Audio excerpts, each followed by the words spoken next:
Ladies and gentlemen, it's time for you to take your seats. The show is about to begin. Musical, lyrical lingo. Every episode a new bingo. Laugh and sing, go with the flow. Tune in as the memories grow.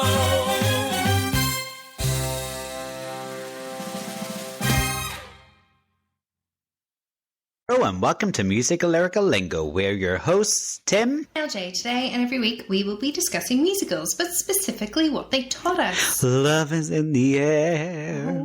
Oh no, that's not the song I wanted to sing. It was love, love changes everything. Don't know the next lyrics. Hands and faces. Earth and sky, earth and sky.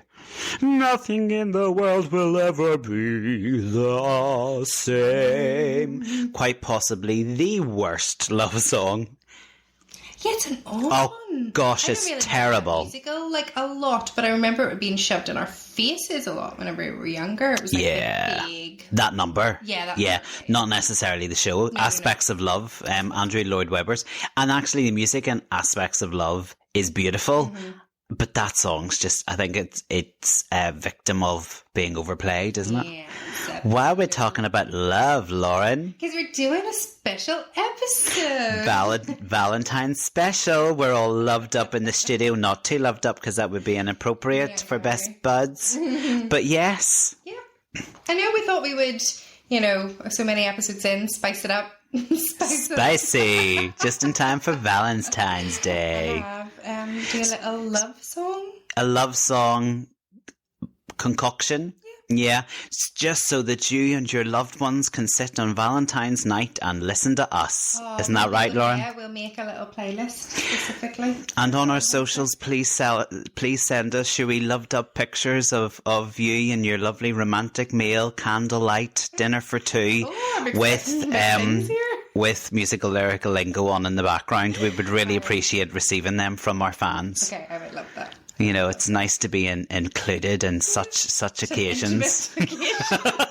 Can you imagine? Can you imagine a wee dinner for two and just our wee faces popping up and going, "Hello, how's your starter? Is it good? Oh, that would be funny. Are you enjoying yourself?" Yeah. So there we go. Yes, that's our Valentine's special. Yeah, that's what we're going to do. Some loved up Valentine's news, I suppose. What is the theatre news? So, Moulin Rouge. I wonder, do you have any Moulin Rouge numbers today? I don't. Nor do I. But Moulin Rouge is kind of a wee lovey-dovey musical, isn't it? It is, yeah. And UK pop star Boy George will be returning to Broadway's production of Moulin Rouge. Yeah, from That is so surprising. Yeah, I know. Well, he's already played Harold Ziedler last year, but he's returning on the 18th of March to have another go. Okay. I mean, reviews were okay. Yeah, well, I know that's it. Like, it's not as if he was like a surrounding success. That's the wrong word, not surrounding. Resounding success the first time round. But listen, hey-ho, it's a name, isn't it? Sell a few more tickets. Brilliant. And I think probably a favourite of ours this season, Titanic. Yes. Which is currently in London, like going down an absolute storm. Well, it is obviously the musical which involves Celine Dion and her songs and the Titanic story. It is actually going to sail into, is it Lido 2 in Paris in April in an English language production. So it is going to the city of love. Oh la la, mon chéri. Yeah, Titanic is getting some amazing reviews with the lovely Lauren Drew, friend of the pod. Indeed, yeah. So I thought that was quite exciting news as well for Titanic and Celine Dion. Just trying to keep it all lovey. And just love in general. General loving. Okay. And then we all do love BBC Two musical theatre legend Elaine Page, don't we? I just thought you were... And we all do love BBC Two. Particularly on a Sunday, let's plug our friend EP, Elaine Page, not Aaron, our executive producer, who is in my good books because he told me I had a warm voice, warm tones before we started recording. Yeah, warm tones. I said that's every day, Aaron. Yeah. Every day. That's just my natural speaking tone. Anyway, no. So Elaine Page, 60 years in the biz. Oh, I know. Isn't that incredible? Yeah. Well, they're going to celebrate that career with a gala concert on the 25th of April in the London Palladium, which will then be broadcast on the 4th of May. Amazing. So there we go. All lovey-doveyed up. That's some lovely news. So, Lovely today, news. in celebration of Valentine's Day, we are going to share some of our favourite love songs from the world of musical theatre. Yeah. Now, Lauren, What makes, in your opinion, a good musical theatre love song? I was really thinking about that as I was doing a bit of research, and for me, it's what the character development happens through that song. Yeah. That, I think, is one of the reasons why my number one is my number one. Oh, So I'll do it interesting. Yeah. That's exciting. So I think a love song is more than I love you, you love me, and we're so amazing and sing. You know, I think that actually it, you know, either develops a character more or moves the story forward. I just like a little bit of meat on that love song because some love songs are a little bit watery. Yeah. So that what? Yes, well, I think you're spot on there. The rule book would say that a good musical theatre love song lyric combines a balance of emotional depth, right? Ooh, okay. Relatable imagery, and I think that's important in a love story or a love song. Like it has to be relatable to the listener or the audience member, doesn't it? You know, you have to kind of see yourself in their situation or, you know, their predicament. Poetic language and a clear connection to the character's story, often expressing complex feelings of love while remaining accessible to the audience. Perfect. Isn't that a good wording? So your opinion is pretty close to what they say in the rule book, to be quite honest. Well, that's why I host a musical theatre podcast. Yeah. So here's the thing, listeners. We talked about this and we went, right, okay. So let's do our top musical theatre love songs. Yeah, let's just do our top 5 because, you know, we'll run out of time. I walk in today and Lauren's going, yes, so I've got my top 10. And I'm top 10? We agreed on 5. Yeah, but I did a message and say I found it too hard to do 5. So I got a top 10 list and then I'm just going to talk about my top 5. That's okay. I did tell you that. You did. And to be fair, I've got my top 5 and some highly recommended just in case you nick some of mine. Yeah. Well, and I also should say there's one song that I don't have in my top 10 because I knew it was going to be in yours. Oh, really? So I kind of don't Will you have not it. be like gobsmacked if it's not? I will eat my hat if it is not in your top 5. But where is that? In my top 5? Interesting. Yeah, so I do have 10, but we'll talk about 5. You are hilarious. So Lauren, who never follows the rules, but I love her, so it's fine. Shall we go with number 5 then? Yeah. Let's Ladies first then. Go with my number 5. What is your number 5? My number 5 is, I don't know if you would expect this. This is Unexpected Song from Song and Dance. Unexpected song. Okay, interesting choice. Doesn't quite sound like that. Denise Van Outen did that once upon a time, didn't she? Yeah. Marty Webb, did she do it as well? Did she? Marty.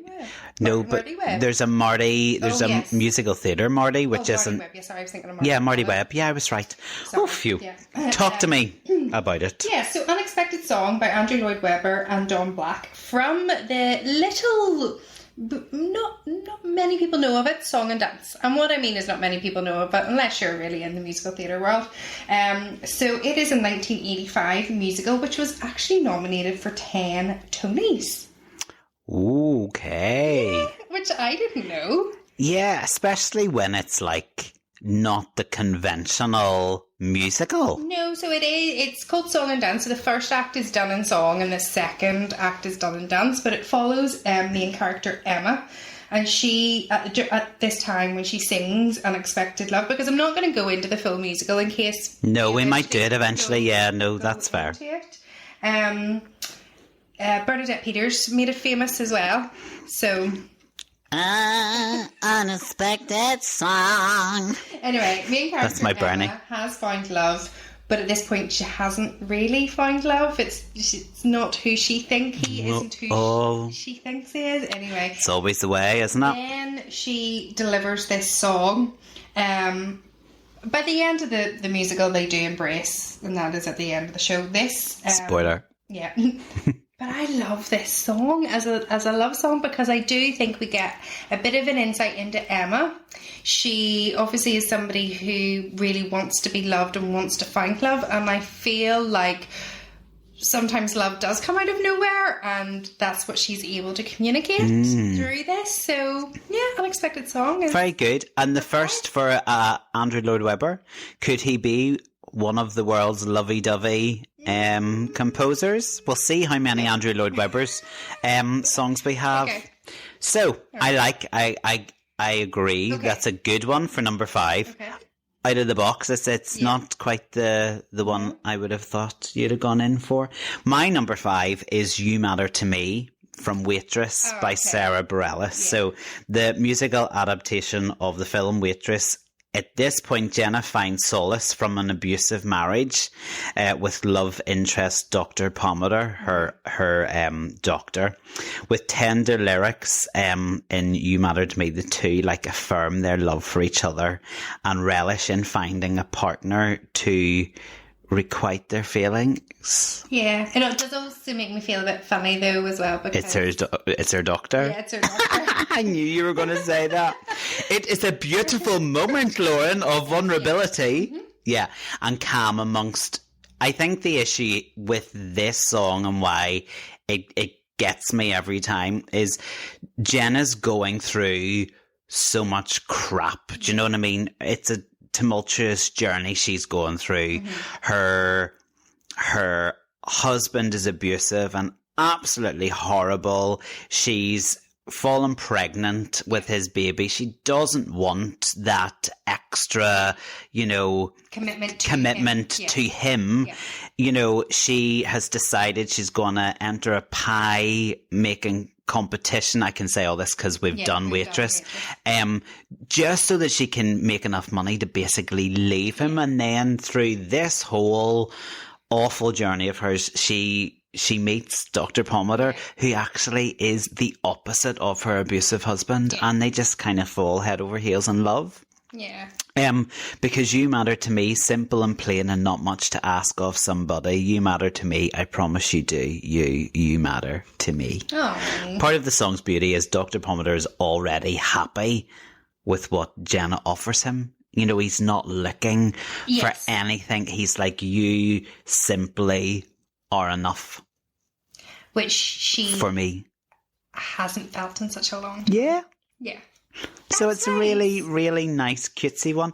I should probably have said right from the word go, I'm not a lovey-dovey. I find love a bit, but we're going to underplay that for the sake of our Valentine special. Because you imagine during the romantic dinner, come dessert, they get to this bit in the podcast, they get very fast actually. And they go, oh gosh, it's all suddenly turned into a bit of a downer. Down with love. No. It's lovely when you experience it. Yeah, but I don't sit at home all day, every day, listening to love songs. I would find that very depressing. Yeah, absolutely. Yeah. Okay.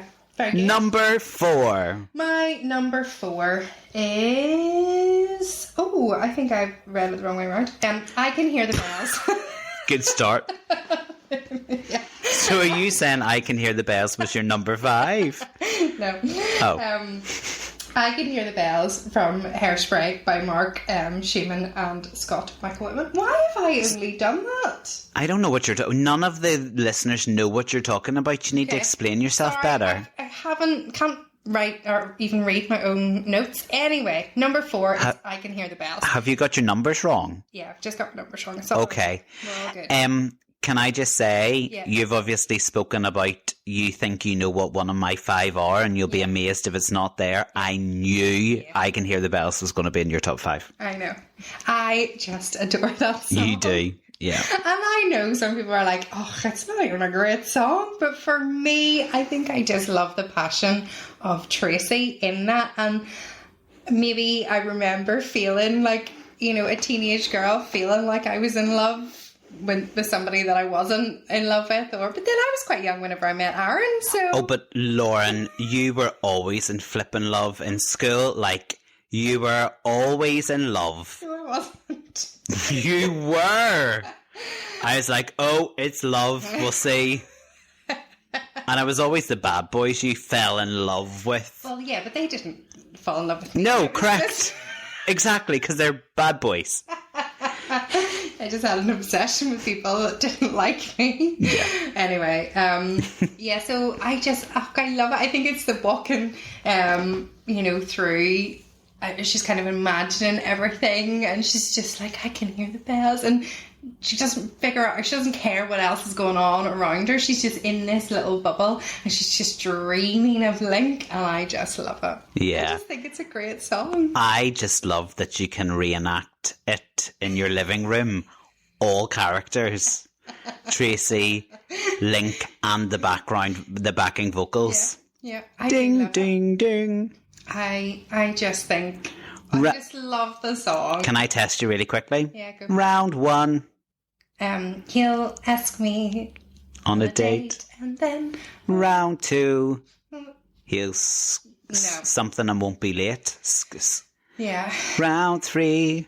When we kiss inside his car, we'll go all we won't go all the way, but we'll go pretty far. Very good. Yeah, okay. Lovely. I do love that wee song. So there, that's my number 4. Hairspray musical is full of love, isn't it? Oh, like, yeah, it's just like a lovely love. Yeah. Yeah. But and I probably, it's funny that I have it as number 4 in a top 5. Like, but if we were doing a top 10, it might have been maybe like 8 or something, but I did want to talk about it. You just wanted Do you know it what I in mean? there So, somewhere, didn't you? Yeah. Well, There we go. my number 4 is Some Enchanted Evening from South Pacific. Oh, Some enchanted evening, you may see a stranger. I went old school more than I ever thought I would. Yeah. It was quite telling, this for me. I, first of all, found it really difficult to do a top 5. And I think you were the same, weren't you? Hence, you've got your 10. So this Rodgers and Hammerstein classic embodies the essence of love at first sight. yeah. Oh, South Pacific is one that we really have to do soon. Yeah, absolutely. Its lush melody and romantic lyrics perfectly capture the magic of falling in love. And then add on to that a really, really good male singer. Yeah. With that big, deep, like baritone-y, bassy Yeah. voice. It's like unbelievable. And Whoa. I think that does everything that what we spoke about before we launched into them, is like it moves the story forward. Yeah. And you can see the development of the characters from this song. So yeah, that's an excellent choice. And I think the lyrics are absolutely brilliant. Like, the wonder of love in the lyrics is amazing. So, like, some enchanted evening, someone may be laughing, and that idea of how, like, for me, laughter is really important in a relationship. You know, someone may be laughing, you may hear them laughing across the crowded floor, and night after night, as strange as it seems, the sound of her laughter will sing in your dreams. Like, it's so beautiful. Some enchanted evening, when you find your true love, when you hear her call you across a crowded room, then fly to your side and make her your own, or all through your life you will live. All through your life you may dream all alone. Oh. Once you have found her, never let her go. Yeah, that is important. That's what they sing. Important. And who can explain it? Who can tell you why? I love this line. I think it's my favourite. Fools give you reasons. Wise men never try. Aw, that's cute. I know it is. Maybe I am a wee romantic at heart. Who would have thought? Hard old Tim. He's melting under the glow of Valentine's lighting. That was lovely. Thank you. Oh, good choice. Thank you. Okay. Number 3, Lauren. Number 3 is Sarah Brown Eyes from Ragtime. Oh, this is why I love you. This is why you're one of my best mates. So by Lynn Adrens, did I say that right? And Stephen Charles Flattery. So it is from Ragtime. Again, I'm not going to go into we it have to do that doing a Ragtime musical episode. But this is the meeting of two of the characters, Sarah and Coalhouse. And again, it all comes down to a really great singer for Coalhouse and a really amazing singer for Sarah, but it has to be that husky, masculine, but saying these words of like devotion. Yeah. And it's a bit like Love at First Sight. And it's pure devotion between the two of them. Yeah, and it's almost like that rough and smooth. That's what I get, or like a really rich, bitter, dark chocolate. Yeah. Like, something which you're like, oh, that just feels so good. Yeah. And it's all heartbreaking. It's all beautiful. And yeah, I don't want to say too much about it. I don't even want to go into lyrics or anything, because we will do Ragtime, but I just love that song. Yeah, I saw that in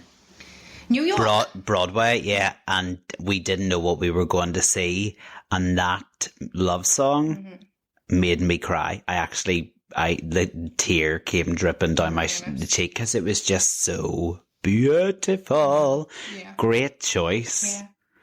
Oh, that makes you like your bones rattle, that song. It is. It's just stunning. Just stunning. But yeah, I think the connection, that's it, between the two of them, from what he is saying. Yeah. Is just alluded, is that right? Or alluded, through the song and the performance. And that relationship was a struggle even to get to this stage of having a relationship, which makes it even more powerful and, makes it connect even more with the audiences. Sure. Oh, lovely choice. Now, I've kind of cheated for number 3 in that I've kind of put 2 songs. But here's my defense. The same musical? Yeah, here's my defense, right? They're both love songs and they're both sung by the same characters. Okay? Yeah. So, the musical is The King and I. Which was my mummy's favourite. We'll do a whole episode on that. And the 2 songs are I have dreamed that your eyes are lovely and we kissed in the shadows. Oh, it's so beautiful. It's so beautiful, right? So by Shock. That just hurts my heart too because it is your mummy's favourite and I just love it. But they are beautiful, beautiful love song. And actually, the more I was listening because it actually went, I'm going to go and listen to that musical again. And I haven't listened to it in years. Years. Right, and as I listened to it, I was like, this is a musical full of love songs. Yeah. Full of love songs. And surprisingly, my number 3 is written by Rodgers and Hammerstein. So my number 4 and my number 3 have been by the same musical composers. Yeah. And also that's really funny as well because South Pacific and King and I, whenever we had it, it was on a VHS back in the day. It was on the same VHS. Oh, wow. Oh, see? The links are insane. So anyone who doesn't know, The King and I first debuted in Broadway back in 1951 and has been adapted for film. So there's a big, quite, famous popular film and stage revivals a number of times in the decades that have passed. My mummy's favourite, as I've said, and probably one of the most romantic musicals. And I think that's why she liked it. Okay. She liked a bit of romance. One of the most romantic songs is I Have Dreamed, where young lovers, Tuptim and Lunthai, I think. I'm not great with it. Yeah, express their love and intentions to run away together. And I think that's what makes their partnership and these songs even more powerful, because it's forbidden love. Yes. They're not allowed to be in love. Yeah. He sings, in these dreams I've loved you so, that by now I think I know what it's like to be loved by you. I will love being loved by you. I will love being loved by you. Yeah. That is so I know. beautiful. Right. I know. And then, all in our secret together we sigh for one smiling day to be free, because they can't be with each other. To kiss, love this line, my favourite lyric. To kiss in the sunlight and say to the sky, behold and believe what you see. Behold how my lover loves me. Oh. Beautiful, Lovely. isn't it? Yeah. Yeah. Adorable. I'm really proud of my choices, to be fair. You're very good, and I love that you have the lyrics and all too. Yeah, but for me, I think more than a melody or anything, I mean, it's our podcast, isn't it? I know. But particularly for love songs, the lyrics, I think, outweigh a beautiful, fancy, gorgeous melody in a love song. Yeah. Do you know?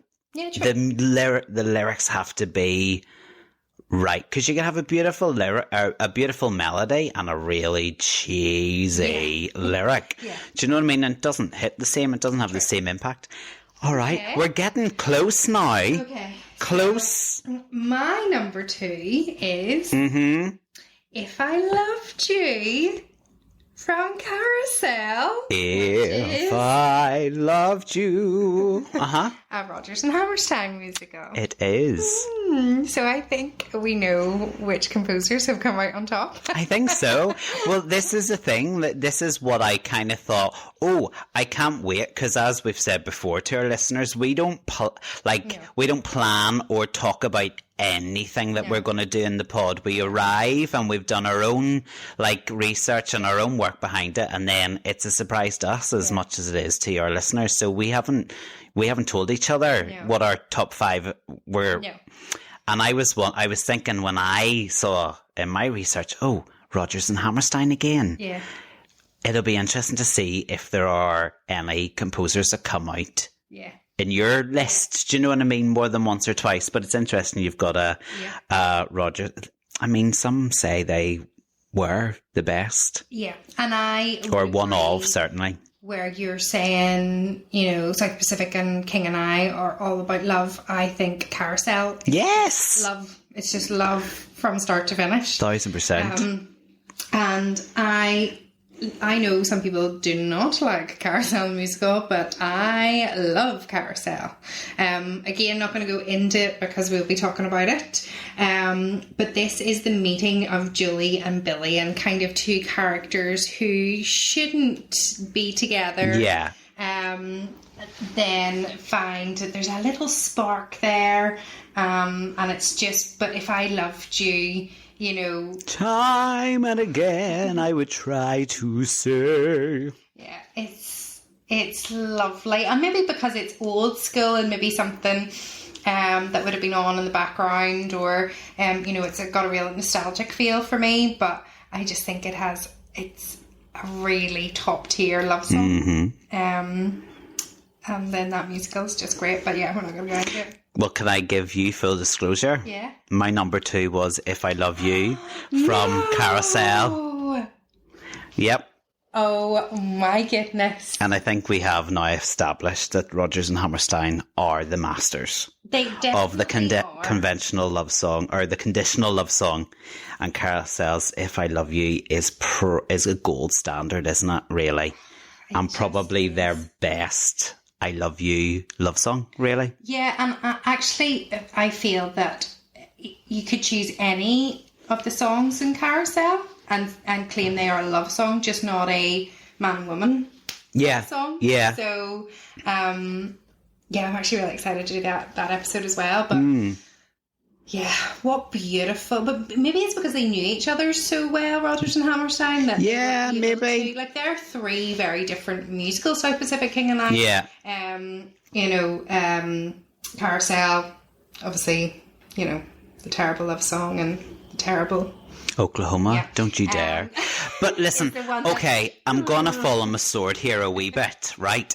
When it comes to love songs, like the love songs that we've spoken about from Rodgers and Hammerstein, the love songs in Oklahoma don't challenge them. Yeah. Do you know what I mean? Like, if you're going to Oklahoma for the love songs, they're much better. Yes. They're much better Rodgers and Hammerstein love songs out there. Do you know what I mean? So there you go. Aren't you? Are you proud of me? I actually said something that was mildly offensive towards my beloved Oklahoma. Yeah, and I think that's what I was trying to say. I'm just not the best at articulating myself. As in, what I'm saying is... No, you just wanted to be a coy about Oklahoma again. What I was going to say is these guys are amazing at these love songs that we've just pointed out. But yeah, in Oklahoma, there isn't that amazing love song. No. I feel in my opinion. So it wasn't that they couldn't write them. They're just that musical. They couldn't write one for that musical. But maybe that musical was more than just a love story. Interestingly, also, whilst we're on the topic of them and their love songs, although popular in the Golden Age musical, like you don't have those straightforward conditional love songs in musicals today. You just don't find them. It's like the genre of musical theatre has moved on so much. If I Love You is a musical conversation, a massive revelation in a musical comedy at the time that Carousel premiered. Do you know what I mean? Stephen Sondheim has actually referred to that scene and song as probably the singularly most important moment of the evolution of contemporary musicals. Because I was going to say, maybe... because they certainly say they don't make musicals how they used to. No, they don't. But then... and they don't write love songs the way they used to. But then, they were writing very specifically for, like, a type of character and a type of relationship as well. So now, as the world has evolved... They don't fit, and they would stick out like a sore thumb. Because do you feel there aren't the conventional characters in modern musicals today than there were back in the day? I think that's it. Yeah, that's an interesting point. Love that. I actually love that we've done 4 each now, and that's the first one. Yeah. And interesting, the year Carousel premiered, there were 4 different recordings. If I Love You. And they all climbed to, popularity in the music charts. So Perry Como came in at number 3 in the March. Frank Sinatra and his version came in at number 7 in the July. And then Bing Crosby and Harry James came in at number 8 in the August. Oh, okay. I mean, they flooded the airwaves with If I Loved You. But I think also what carries that song in particular is the melody. Yeah. So I know you've spoken about the lyrics, but if you just think of If I Loved You and the way that kind of goes, it's almost like a journey that it's taken you on. So yeah, the music is quite impactful. Yeah. Yes. Yeah. Absolutely, because there's very few lyrics. Yeah. Do you know what I mean? Actually, they kind of repeat the same lyrics a lot. It's funny, isn't it? Like, we're contradicting ourselves and like what we're saying from previous, but it just works. And I suppose that's what's really nice about looking at, whenever we do episodes like this and we get to pull songs out from the musical and look at them separately. This is quite fun. So, okay. It was brilliant. So, here we go, Lauren. Oh, yes. It's back to me. Yeah, because that was my number 2. What was your number 1 love song? Musical theatre love song? As Long As You're Mine. As Long As You're Mine. Wicked. Yeah. Stephen Schwartz. And it's going to come back or full circle to the very beginning, because Elphaba and Fiyero are declaring their love in this song. It starts with the first note of No One Mourns the Wicked, and at the very end of the song she says, it's the first time I feel, and then she says the title, Wicked. And it's the development of the character through that song. So there's the love, but also she is wicked. Yeah. You know, and I'm putting wicked in inverted. But I mean, I just think there's so much passion in it. There's a massive character development. You kind of have always been able to tell there's something between these two characters, and this is the first moment that I feel are living their authentic true selves with each other. And I think it is a real passionate love song. It's beautiful. Yeah. Did you know, though, the basic tune was originally composed by Schwartz in the 1970s? Oh. And originally used it as the opening song in Wicked. Interesting. And then it became a late Act 2 number. Okay. And are you excited this year to see what Cynthia Erivo and Jonathan Bailey bring to it? 125. Yeah. Yeah. Because I think it's one of those like songs in the musical that can open itself up to a bit of interpretation. And also, it's really funny. This is going to be very bizarre. You know Torval and Dean? Okay, I cannot wait to hear where this is going. Yes, Bolero. Bolero. And Bolero starts on the ground and then on their knees. Well, isn't that major imagery for As Long As You're Mine? Well, they're like sort of... Do you think they're going to do like an ice skating routine to Bolero? But for me, that As Long As You're Mine is the staging of it is as iconic as Bolero is for some people. So I'm intrigued to see how the movie does it. And listen, people are listening to our podcast across the world. So if there's any artistic figure skaters out there looking for a new routine to do as their duet, to get them into the next Winter Olympics, there is a routine and a song that should be done. And I also... Could you imagine if someone does that? Like Lauren, you'll be like going, that was me. It was me. My idea. I told them. What I also love about As Long As You're Mine is I feel like, because love is really passionate. And I think sometimes, you can get those moments with like your partner, your loved ones, where you actually just can't get enough of them. And that's how I almost feel Fiyero and Elphaba are. It's almost like a bit like Last Night of the World in Miss Saigon, where it's a bit like we need to just be one. Yeah. We need to just be this one identity or unit, because we don't know what's going to happen, and we just love each other so much. Yeah. There's just so much passion in it. So, funny you mentioned Last Night of the World. That was one of the musicals that I toyed with loads, because when you think of love, there's quite a lot of love songs in there, like different types of love as well. It's interesting. Yeah, so Miss Saigon didn't appear in my top 5, but it was close. Like I toyed with a couple of numbers from it.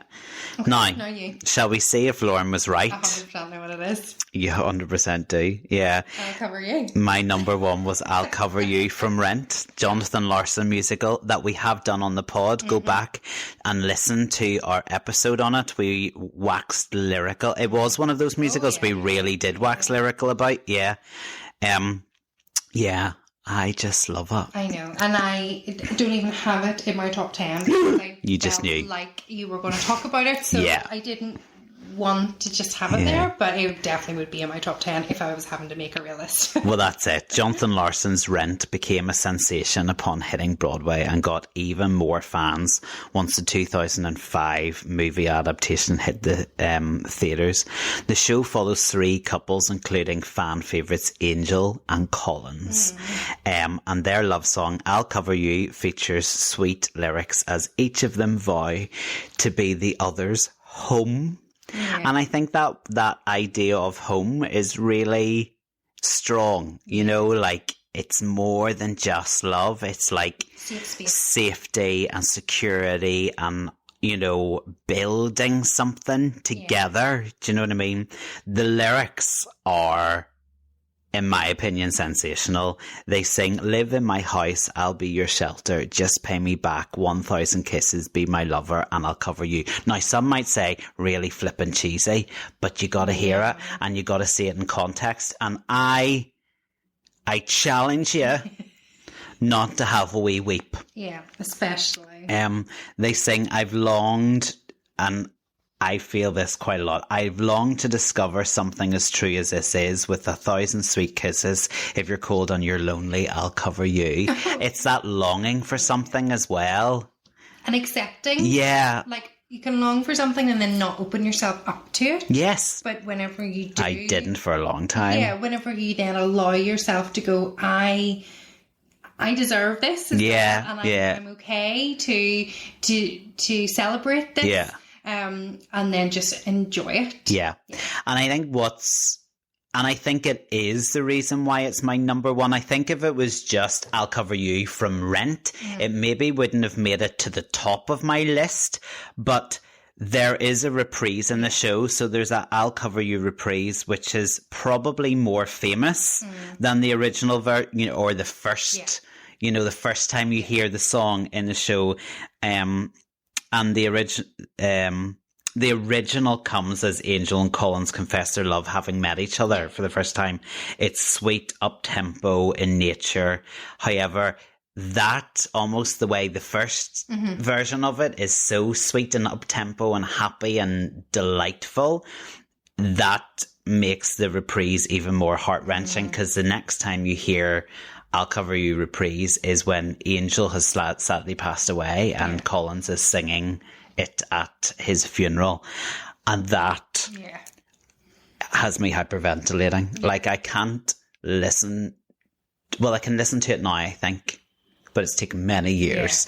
But I can't watch it without properly having a good old, weep. It's just so beautiful. Yeah, and I think as well, whenever he is singing it, it shows that the first time he was saying it, he meant every single word. Yeah. Because he's standing now, saying Still saying it. Still saying it, even after she's gone. Yeah, it's possibly one of the best known queer love songs out there.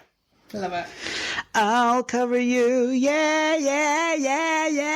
Oh my goodness, and the harmonies as well are fantastic. Great song. Great. I'll tell you my top 10 list then. Well, you can give me the highly recommended that didn't make your list. Okay, so that's sorry. Number 10 is, and I was toying with whether or not I was allowed this technically, Come What May from Moulin Rouge. Really? Yeah. Because I do really like that. And only because I feel that there is a bit of a passion in that song. But anyway, that's number 10. Fair.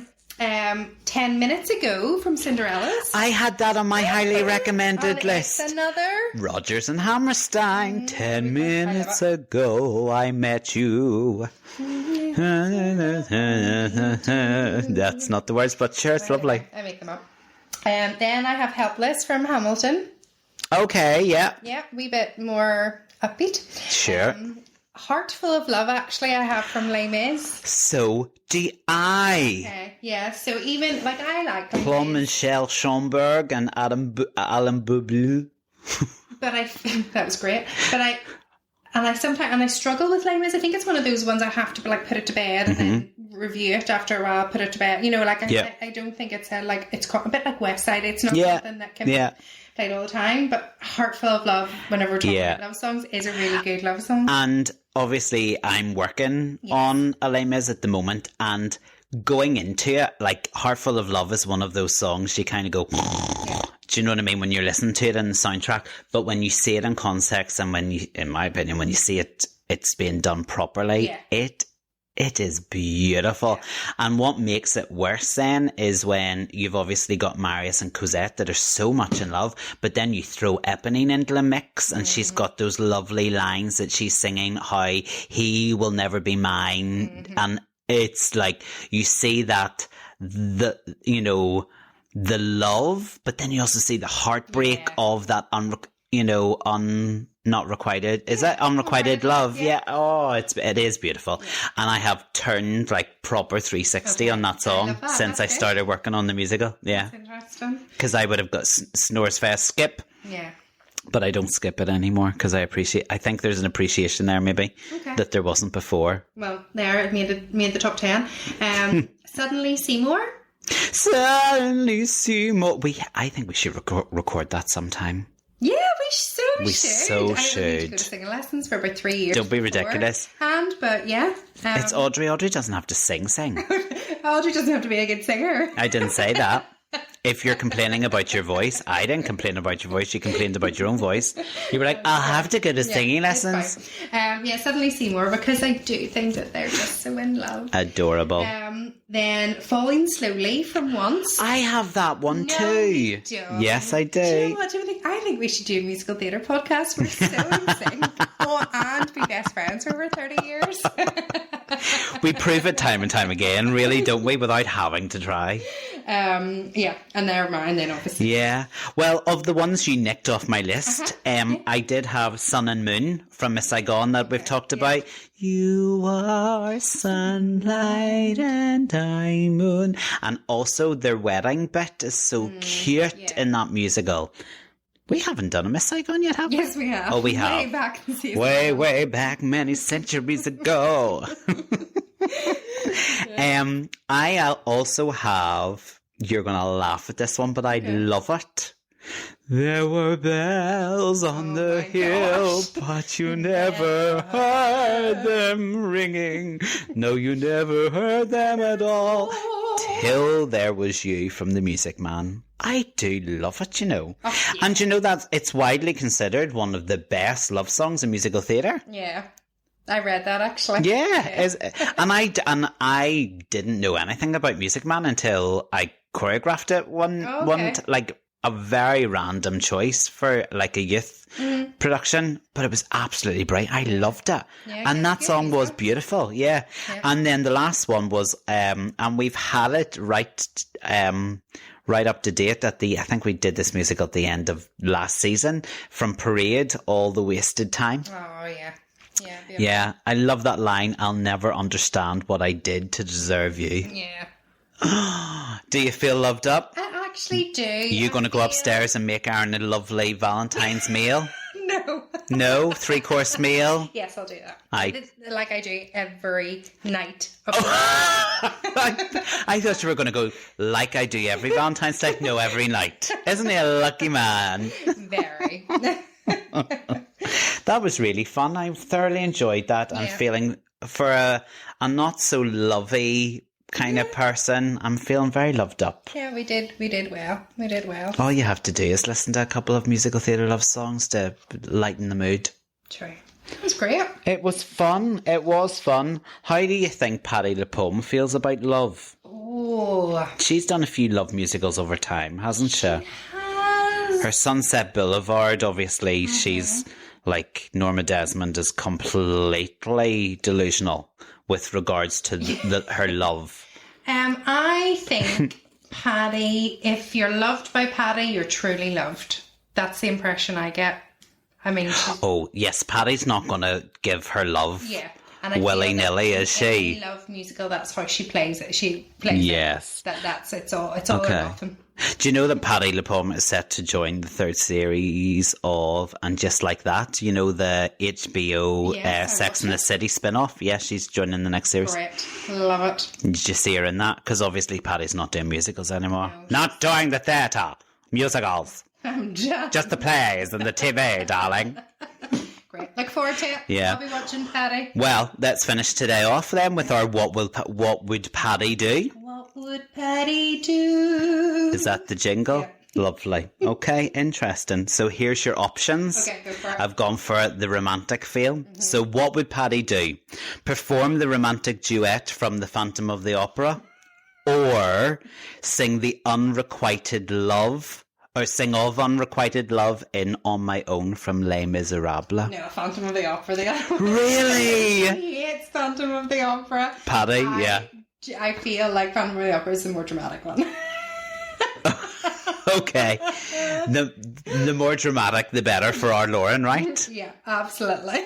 Very good. Well, from us to you, I hope you have a lovely romantic Valentine's Day. Indeed. Why not go and listen to some of those fabulous musical theatre love songs we've told you about? Show us, you watching us, listening to the songs and eating your 3-course dinner. Lauren, nobody's going to do that. And if they do, there's something wrong with them. Wow. Until next week. Bye. Bye. Tune in as the memories grow.